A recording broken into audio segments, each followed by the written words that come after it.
Quer dizer, o que nós vemos do ponto de vista da política pública educacional nesses, digamos, nesses últimos 30 anos, que eu acho que são os anos que praticamente assentam a universalização do acesso à educação básica no Brasil, né? Primeiro, na década de 70, nós temos aí um movimento imenso de ampliação do acesso ao ensino fundamental obrigatório, que começa logo após a Lei 5692, que estabelece os 8 anos de escolaridade obrigatória. Então, pela primeira vez, nós temos um movimento pesado. Esse movimento é uma iniciativa do governo central, é uma iniciativa do Estado central, no sentido de construir escola.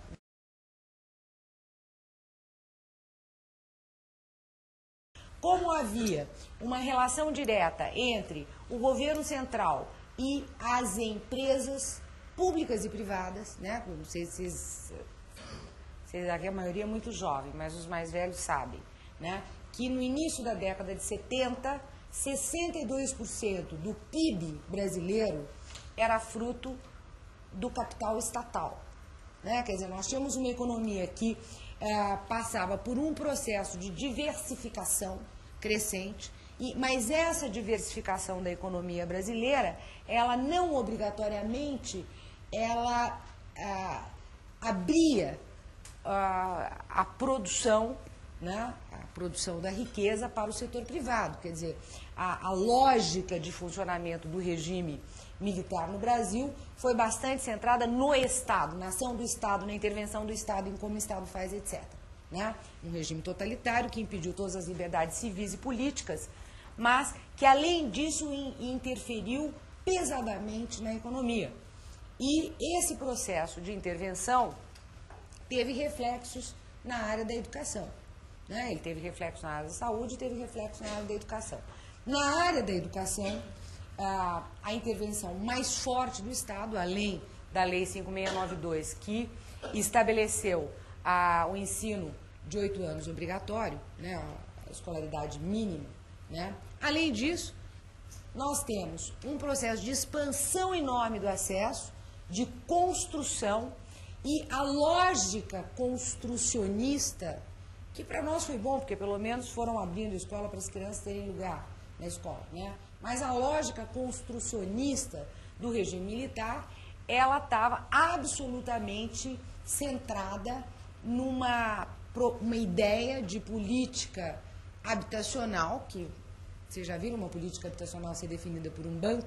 A política habitacional brasileira, que começa no regime militar, ela tem sua origem no BNH, Banco Nacional de Habitação. Lógico, se um banco define uma política pública, ela tem muito pouco a ver com política pública, tá certo? Porque ela não está centrada dentro dos critérios que normalmente regem uma política pública, que é ser uma administração direta, com participação dos diferentes setores, né? Bom, e a própria lógica de construção de equipamentos públicos levou o Estado a construir muitas escolas. Isso fez com que, basicamente, a matrícula na década de 70 dobrasse, mais do que dobrasse, eu acho que quase cresceu 2,5 vezes a matrícula de 7 a 14 anos. O ensino médio e para principalmente na década de 80. E o ensino superior cresce muito na década de 70, especialmente no setor privado, né? Quer dizer, não é verdade dizer que o ensino superior, nos últimos 10 anos, teve um crescimento absurdo. Ele cresceu muito mais na década de 70. Na década de 70, nós chegamos a ter,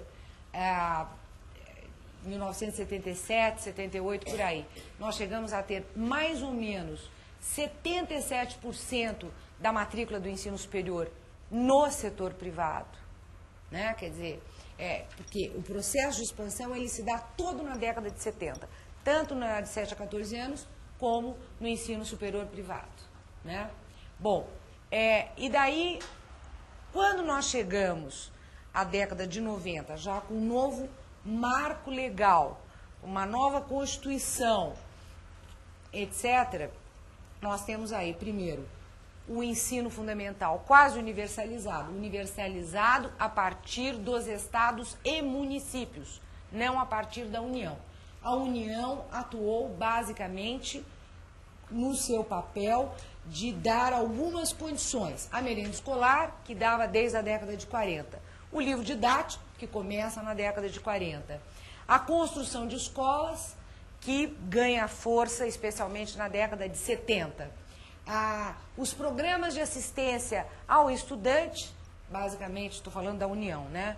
Como óculos, atenção médica, etc., que começa também no regime militar, na década de 70.